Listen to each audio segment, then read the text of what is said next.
Hello guys, நான் தான் உங்க ஹெல் பாய் விக்கி. இன்னைக்கு ஒர்க் அவுட் பாத்தீங்கன்னா நம்மளோட push day chest and shoulder work out.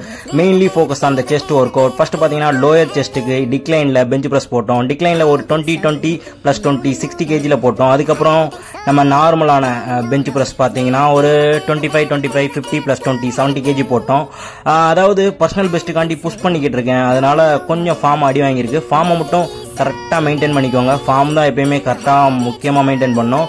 Next work அவுட்டாக பார்த்தீங்கன்னா பட்டர்ஃப்ளைஸ். இந்த ஒர்க் அவுட் பார்த்தீங்கன்னா இங்கே டபுள் ஹேண்டில் தான் பண்ணணும். நான் கொஞ்சம் ப்ராக்ரஸிவ் ஓவர்லோட் கொஞ்சம் மசிலை டிஸ்டர்ப் பண்ணோம் அப்படின்றதுக்காண்டி ஒரு சைடில் ஹோல்ட் பண்ணிட்டு தனித்தனியாக அதாவது மைண்ட் மசில் கனெக்ஷனுக்காண்டி இது மாதிரி பண்ணேன். நீங்கள் ஃபஸ்ட்டு இது மாதிரியே பண்ணுங்கள். நெக்ஸ்ட் ஒர்க் அவுட் பார்த்தீங்கன்னா நம்மளோட கேபிளில் இன்க்ளைன்டு ஃப்ளைஸ் பண்ணோம். ஷோல்டர் பண்ணுறதுனால நான் இன்னைக்கு இன்க்ளைண்ட்டுக்கு ப்ரெஸ் ஒர்க் அவுட் பண்ணல. ஒன்லி இந்த ஒர்க் அவுட் மட்டும்தான் பண்ணேன். இந்த ஒர்க் அவுட் முடிச்சுட்டு அதுக்கப்புறமா நம்ம கரெக்டாக கேபிள் ஃப்ளைஸ். இது பார்த்தீங்கன்னா லோயர் செஸ்ட்டுக்கு செம்ம ஒர்க் அவுட்டு. இந்த ஒர்க் அவுட்டை மொத்தம் எப்பயுமே குவிட் பண்ணாதீங்க.